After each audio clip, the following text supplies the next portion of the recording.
اردو میں آپ سب کو میرا سلام۔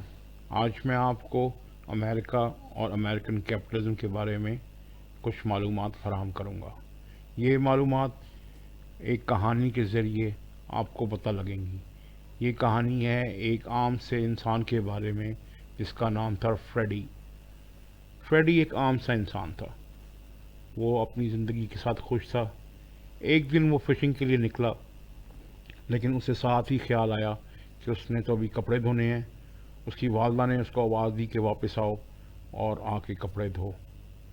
فریڈی کو بڑا برا لگا کیونکہ وہ تو فشنگ کا سوچ رہا تھا اور مزے کرنے کا سوچ رہا تھا۔ فریڈی نے کپڑے تو دھو دیے، لیکن اس کو خیال آیا کہ اگر کوئی ایسا طریقہ نکل آئے کہ میں صابن بھی بنا لوں جس سے کپڑے آسانی سے دھل جائیں تو مجھے کام کم کرنا پڑے گا اور میرے پاس تفریح کے اور موقع بن جائیں گے۔ چنانچہ اس نے شب و روز کی محنت کے بعد اور مختلف جذبات کے بعد کامیابی حاصل کر لی۔ اس نے ایک ایسی صابن بنائی جو کہ قابل فروخت تھی۔ بہت جلد یہ بات گھریلو خواتین کے پاس پہنچ جاتی ہے جو کم آسان دھونے کے دن اور صاف ستھرے کپڑے پہننے کے لیے فریڈی کا صابن خریدنا چاہتی ہیں۔ بس یہی ان کی ضرورت ہے۔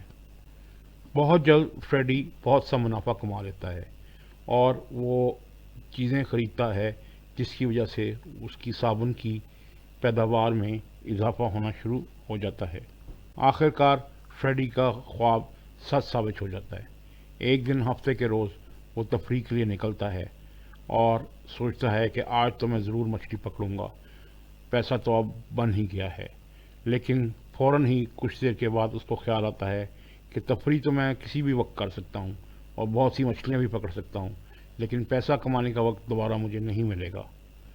چنانچہ وہ فیصلہ کرتا ہے کہ پہلے مجھے اپنے کاروبار پہ توجہ دینی ہے اور اس کے لیے مجھے کیا کرنا ہے، کیا ایسی چیزیں درکار ہیں جو کہ میں کروں تو میرا کاروبار شہرت کی بلندیوں پہ پہنچ جائے گا۔ یہ تو اس کو پتہ ہوتا ہے کہ اس کے کاروبار کی وجہ سے دوسرے کاروبار بھی شہر میں شروع ہو چکے ہیں اور ریلوے لائن بھی بچھی ہے اور ریلوے اسٹیشن بھی بنا ہے، جس کی وجہ سے فریڈی کو یہ اعتماد حاصل ہوتا ہے کہ وہ یہ کام کر سکتا ہے۔ اسی دوران ترقی پذیر کمیونٹی کی طرف سے بڑھتے ہوئے پراپرٹی ٹیکس سے بہتر سکول، گلیاں، پارکس، لائبریریاں اور بہت سارے میدان تعمیر کیے جاتے ہیں تاکہ لوگوں کو زیادہ سے زیادہ سہولت ملے اور وہ اپنی زندگی کو آسان بنا سکیں۔ انہی ٹیکسز میں پولیس کی پروٹیکشن بھی حاصل ہوتی ہے تاکہ پولیس کو قائم کیا جائے اور وہ لوگوں کی حفاظت کر سکے۔ وقت کا پہیہ چلتا رہتا ہے اور فریڈی ایک کامیاب تاجر بن جاتا ہے۔ اس کے ساتھ ہی ساتھ وہ ایک کامیاب شوہر بھی ہوتا ہے اور کامیاب والد بھی۔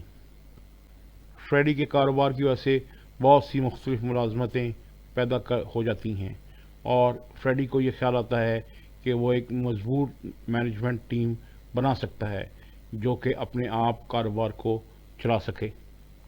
چنانچہ فریڈی ایک مینجمنٹ ٹیم کریٹ کرتا ہے تاکہ زیادہ تحقیق کے بعد ایک اور نئی قسم کی صابن تیار کی جا سکے جو کہ زیادہ منافع بخش ہو۔ اوریجنل کمپنی اپنا کام کرتی رہتی ہے اور ترقی کرتی رہتی ہے۔ اسی دوران بہت سارے سال گزر جاتے ہیں لیکن کوئی مناسب صابن سمجھ میں نہیں آتی جو کہ ایک نئے طریقے سے فروخت کی جا سکے۔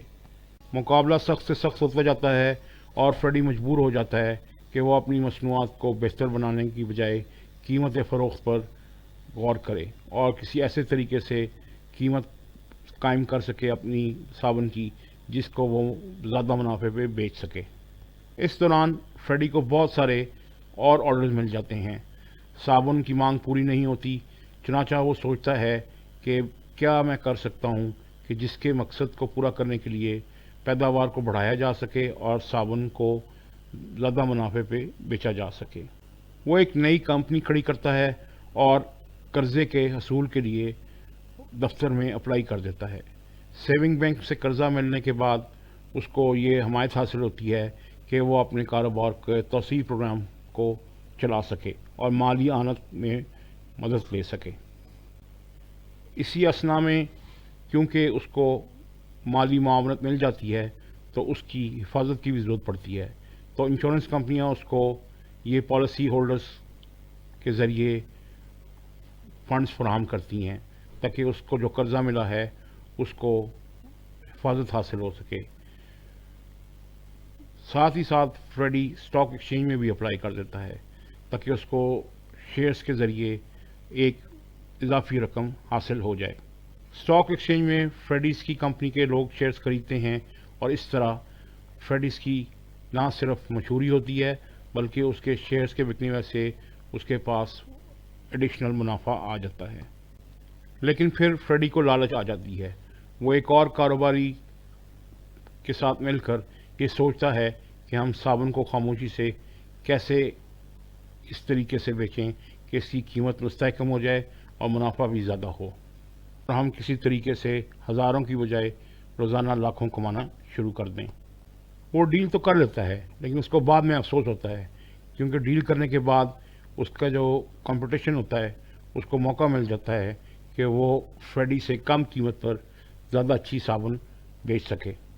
چنانچہ بہت جلد فریڈی کو یہ سمجھ میں آ جاتی ہے کہ جو طریقہ کار اس نے اب اپنایا ہے وہ نہیں چل سکے گا، جس کی وجہ سے اس کے منافع میں بھی کمی آئی ہے اور اس کے شیئر ہولڈرز کو بھی اس پہ سے اعتماد اٹھ گیا ہے۔ یہ ایک بہت ہی عمومی بات ہے کہ خریدار ہمیشہ زیادہ سے زیادہ قیمت تلاش کرتے ہیں اور کم سے کم قیمت والی چیز کو خریدتے ہیں۔ فریڈی کو یہ بھی سمجھ آ جاتی ہے کہ اگر اس نے مزید اجارہ داری کی کوشش کی تو حکومت دخل دے گی اور قانونی چارہ جوئی ہوگی، اور اسی قانونی چارہ جوئی کے بدلے میں اس کو سارا کچھ کھو جانا پڑے گا۔ اس کو یہ پتہ ہوتا ہے کہ اگر اس نے مستحکم منافع اور ایک اچھا کاروبار نہ چلایا تو اس کے کارکنوں کو تحفظ حاصل نہیں ہو سکے گا اور کاروبار کے فائدے بھی نہیں پہنچے سکیں گے۔ فریڈی کو خیال آتا ہے کہ زیادہ اجرت اور مستقل ملازمت، ابتدائی طبی امداد اور صحت کے تحفظ اور حادثے کی حفاظت کے لیے انشورنس کمپنیوں کے ساتھ معاہدہ کرنا پڑے گا اور ملازمین کو چھٹیوں کا بھی وقت دینا پڑے گا تاکہ اس کا کام صحیح طریقے سے دوبارہ چل سکے۔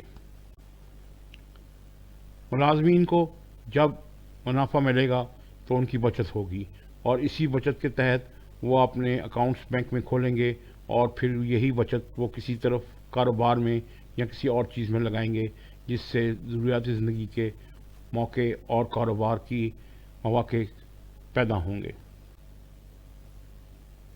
یہی ملازمین جب معاشی طور پہ مستحکم ہوں گے تو وہ اپنے زندگی کو آسان طریقے سے گزار سکیں گے۔